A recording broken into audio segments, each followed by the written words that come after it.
Selamat pagi Bapak Ibu dan jemaat yang dikasihi Tuhan.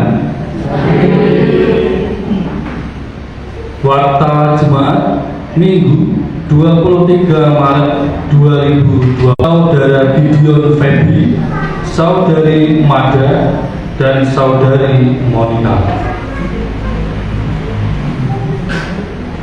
Warta yang pertama, ibadah PA dan anjam sana jemaat akan dilaksanakan pada hari Rabu tanggal 9 April 2020 dan dimohon dukungan doanya. Terima kasih. Warta yang kedua, ibadah Minggu 30 Maret 2025 akan dilayani oleh Penatua Cornelius Gideon Triatmojo dengan menggunakan ujian Pak Sabto Kristiono, Ibu Yuli Harun, dan Ibu Budi Heri. Multimedia dan sound system Saudara Heri dan Saudara David Bimo. Facebook online Bapak Krisyanto. Demikian warta jemaat pada Minggu 23 Maret 2020. Kami mengucap syukur atas malam yang telah kami lalui dalam tidur kami pada malam hari, dan pada pagi hari ini kami dapat bangun dengan badan yang sehat dan bugar, sehingga kami dapat bersama-sama berkumpul di gereja ini untuk memuji dan memuliakan nama Tuhan. Berkatilah kami juga menyerahkan setiap anggota yang akan melayani diibadahkan pada malam di pagi hari ini. Kiranya Tuhan memberkati setiap pelayanmu di tempat ini agar ibadah ini dapat berjalan dengan baik. Kami menyerahkan segala sesuatunya Tuhan. Berkatilah ibadah ini, ampunilah segala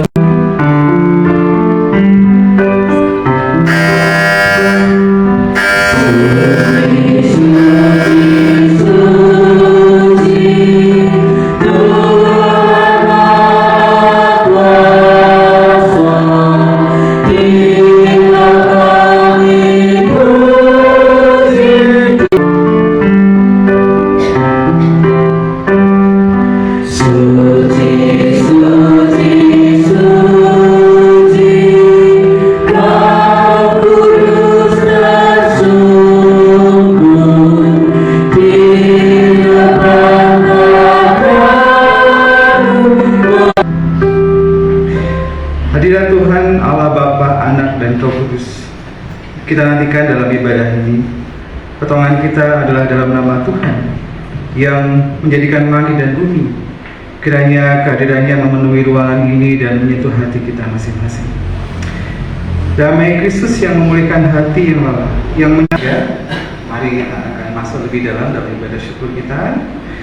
Kita masuk lebih dalam dengan penuh rasa hormat, dengan kerendahan hati kita menghadap Allah yang Maha Kuasa.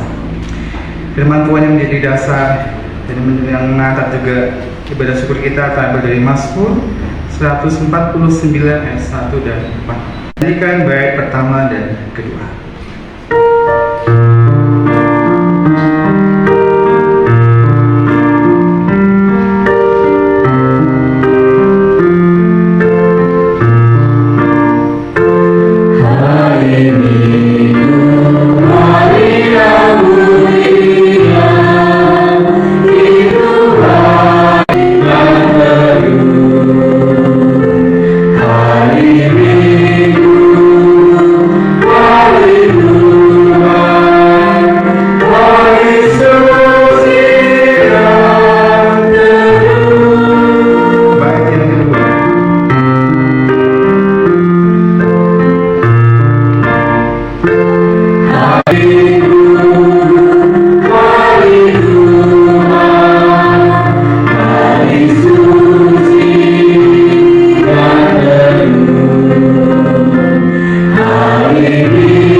Hukum manakah yang terutama dalam hukum Taurat?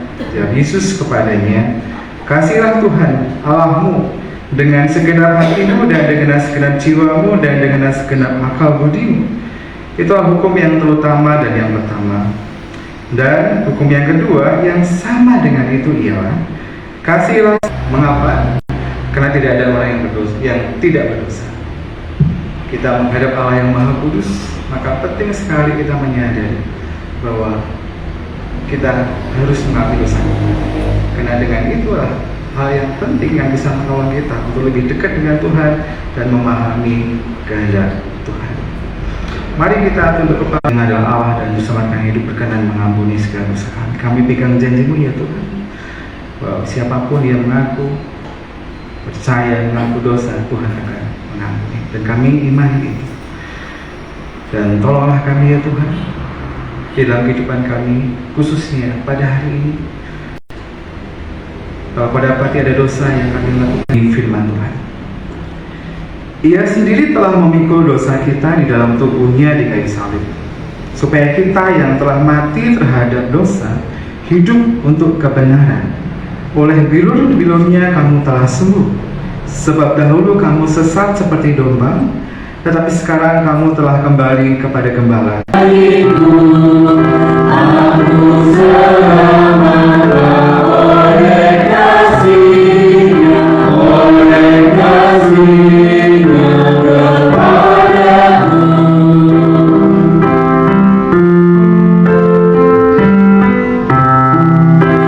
Terimalah petunjuk hidup baru Bapak dan Saudara, terambil dalam Yakobus pasal 1 ayat 21 dan 22. Sebab itu buanglah segala sesuatu yang kotor dan kejahatan yang begitu banyak itu, dan terimalah dengan lemah lembut firman yang tertanam. Kami mohon keadaanmu memenuhi kami semuanya, memenuhi hati kami, ruangan ini, supaya kami bisa konsentrasi dengan baik. Dan tolong hamba untuk boleh menyampaikan dengan sederhana, dan kami semuanya untuk boleh memahami dan melakukannya dalam keseharian kami. Di dalam nama Yesus dan Kristus kami berdoa. Bersama Yesaya pasal 55 ayat 1 sampai 9. Saya akan bacakan buat kita semua ya. Yesaya pasal 55 ayat 1 sampai 9. Seruan untuk turut, dan kamu akan menikmati sajian yang paling lezat. Seningkanlah telingamu dan datanglah kepadaku. Dengarkanlah, maka kamu akan hidup. Aku tidak mengikat perjanjian abadi dengan kamu, menurut kasih setia yang teguh yang kujanjikan kepada Daud.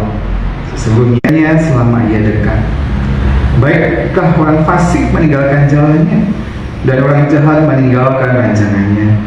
Baiklah ia kembali kepada Tuhan, maka dia akan mengasihaninya, dan kepada Allah kita, sebab ia memberi pengampunan dengan limpahnya.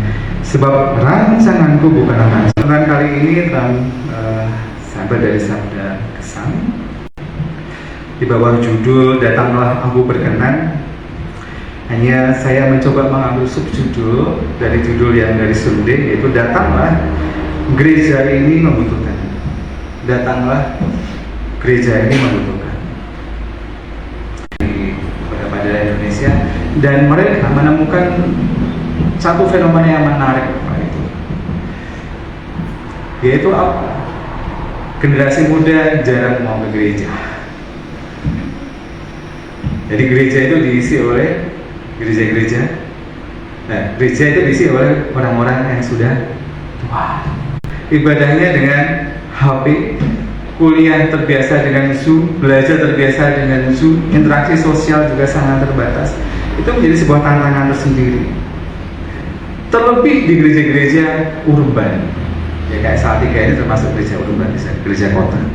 Mengapa? Ya, sebelum pandemi saja kita kenal siapa yang di sebelah kita. Kita tahu siapa yang di sebelah kita. Kenal dan tahu itu, mungkin saya pinjam istilahnya dalam bahasa Inggris ya, mohon maaf ya, to know dan to understand ya. Istilahnya tahu sebatas tahu ya, hanya mengapa? Karena gereja intinya adalah persekutuan. Gereja adalah persekutuan, bersekutu menjadi satu. saling mengenal, saling memahami, saling menolong, saling menolong. Kalau kita saat ini membaca di di sosial media dengan sangat mudah, kita bisa cari itu. Ada istilahnya generasi Z, gitu. Mengapa sih generasi Z itu kok banyak sekali di PHK? Kenapa sih kok banyak perusahaan-perusahaan tidak mau menerima dengan mudah? Kita bersama sebagai tubuh Kristus, dan itu bisa kita hadapi masalah itu, tantangan itu, kalau ada dalam persekutuan. Karena anak muda saat ini, Bapak Ibu, lebih dekat dengan orang yang jauh daripada orang yang dekat. Saya lihat banyak mau beli kabel sebenarnya, tapi dalam hati saya mau belikan HP kemarin. Cuma beli tidak. Akhirnya saya putuskan nggak beli. Nantilah kalau udah mau naik kelas 6 ya. Untuk apa? Untuk lihat apakah Puspa siap apa enggak. Nah, kembali ke firman Tuhan ini. Kalau tidak dipahami sebagai kebutuhan, banyak orang kebingungan, HP-nya hilang atau nomor temannya hilang daripada nggak datang persekutuan.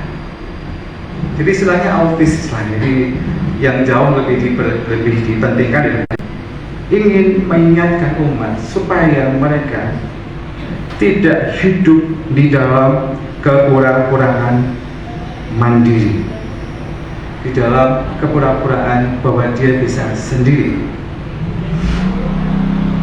Sehingga dia ketika dia punya uang, ya udah beli sampai 5. Saya coba ya, itu membuat dalam hati lah. Kira-kira persekutuan itu ada nggak di 3 besar atau 5 besar dalam prioritas hidup kita? Kalau tidak ada, Bapak Ibu, berarti Bapak Ibu seharusnya hati-hati di situ. Adalah ya karena kita tidak paham. Sederhana seperti itu. Karena kita tidak tahu. Karena itu kita butuh persekutuan. Sesederhana itu, Bapak Ibu. Sederhana itu. Hanya masalahnya adalah kita di sosial media itu pakai Yeti, pakai apa? Saya coba semua. Kalau saya ada waktu luang.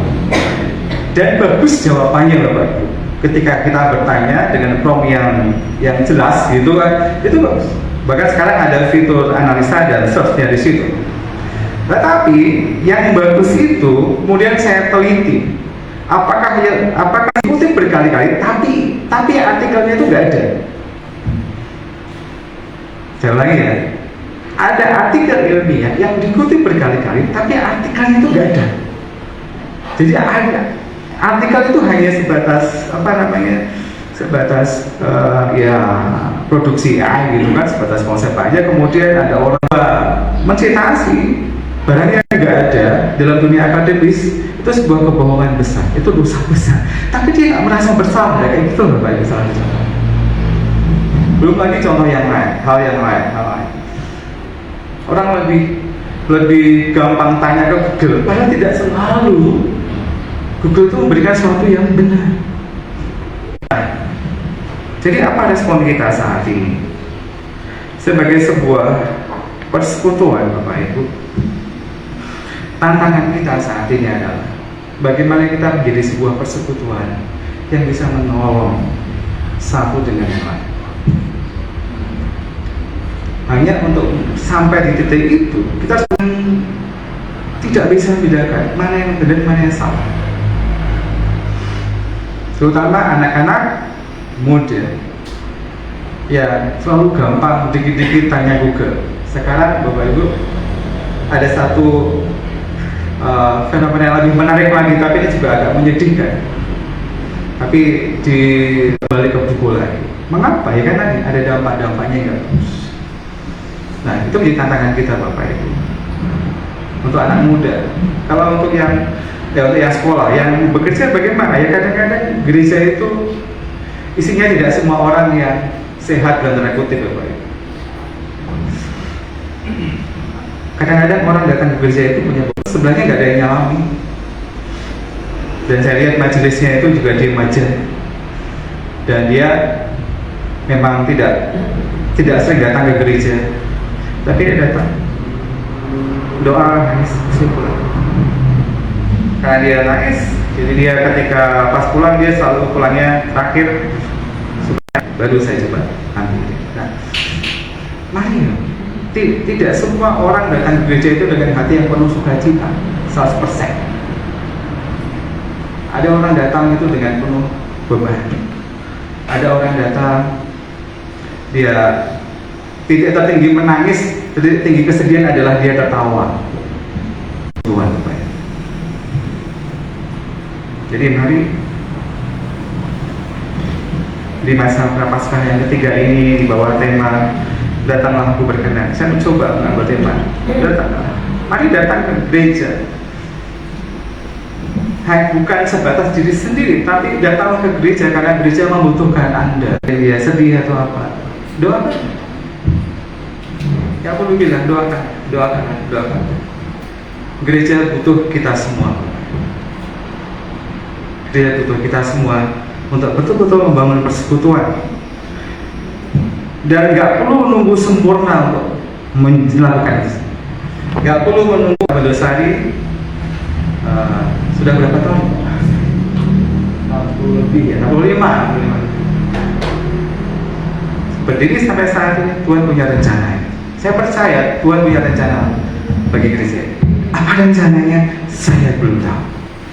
Tapi ketika gereja itu masih diizinkan berdiri, karena saling menguatkan, saling mendoakan, saling memberkati, supaya setiap generasi boleh jadi berkat bagi hormat dan kemuliaan Tuhan. Amin. Kita hening sejenak.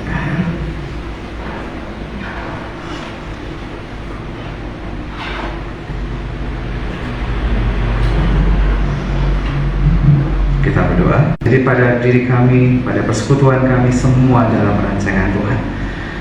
Untuk itu kami siap dan tolong kami boleh menjadi bagian yang utuh, yang aktif dalam persekutuan ini untuk menjadi berkat bagi banyak orang sesuai dengan rancangan-Mu dalam kehidupan kami. Dalam nama Yesus kami berdoa. Amin. Yang lebih besar seorang akan Paulus Pilatus disalibkan, mati dan dikuburkan untuk mendapat kerajaan maut. Pada hari yang ketiga, kami keluar di antara orang kami, naik ke surga, duduk di sebelah Bapa yang Maha Kuasa, dan dari sana dia akan untuk menghakimi orang yang hidup dan yang mati.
Sujudlah menyembah kepada Tuhan dengan meriaskan kegulusan. Saya persilakan tugas bersiap-siap sebagai lagu pengiring persembahan, yaitu dari Kidung Jemaat nomor 200.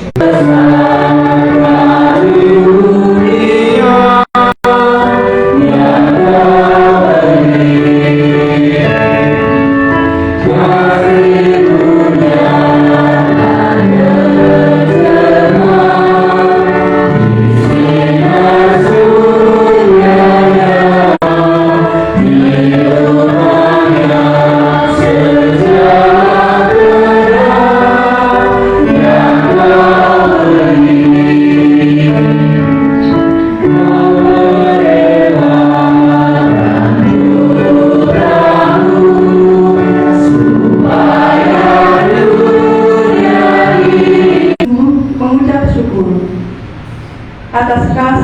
Tuhan yang Tuhan nyatakan kepada kami. Dan kami bersyukur kepadamu ya Bapa, karena Engkau membuka tingkap-tingkap berkat-Mu kepada kami. Dan kami boleh menikmati berkat-Mu itu setiap hari. Pada saat ini ya Tuhan, yang di surga, kami juga berdoa bagi Bapak Ibu Majelis yang mengelola persembahan ini. Kiranya Tuhan juga menyertai dan memberikan roh hikmat sehingga mampu mengelolanya dengan baik. Bapa yang di surga, kami juga bersyukur karena Engkau selalu menyertai kehidupan di surga. Berikanlah kami pada hari ini makanan kami yang sesungguhnya, dan ampunilah kami akan kesalahan kami, seperti kami juga mengampuni orang yang bersalah kepada kami. Dan janganlah membawa kami ke dalam pencobaan, tetapi lepaskanlah kami daripada yang jahat, karena Engkau yang punya kerajaan.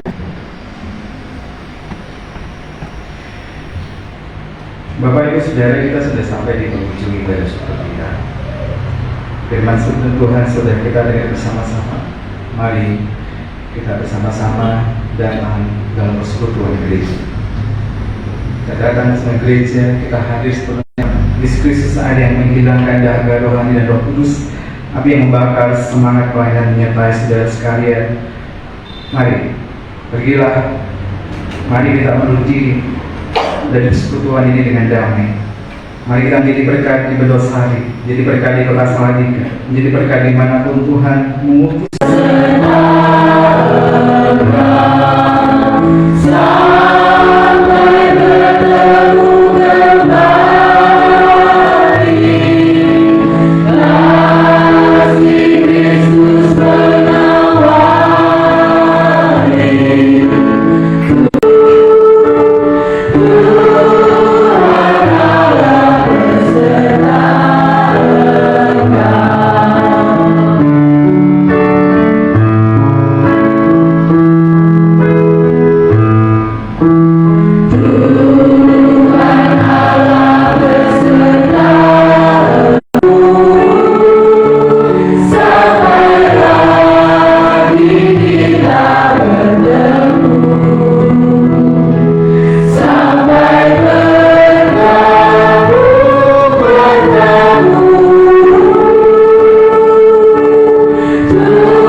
Nah itu berlagu tuh. Sekarang.